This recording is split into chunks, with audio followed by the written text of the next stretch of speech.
এই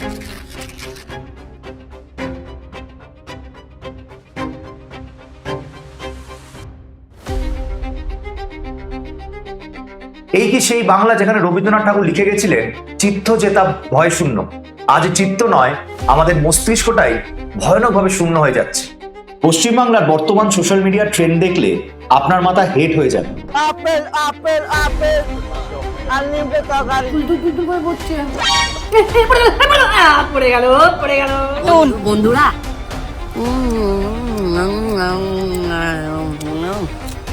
সস্তা জনপ্রিয়তার জন্য নিজেদের বিবেক বিক্রি করে দেওয়া কিছু ক্রিপি কন্টেন্ট, এইসব দেখে আবার আপনারা হেসে উড়িয়ে দেবেন না। কারণ আজ এই নোংরা স্রোতে ভেসে যাচ্ছে আমাদের তরুণ প্রজন্ম। জীবনের মূল স্রোত থেকে তারা সরে যাচ্ছে, আর তার ফল আমাদের সম্মিলিত আইকিউ তলানিতে ঠেকেছে। আজকের ভিডিও পশ্চিমবঙ্গের এই ভয়ানক বাস্তবের ওপর একটি সার্জিক্যাল স্ট্রাইক।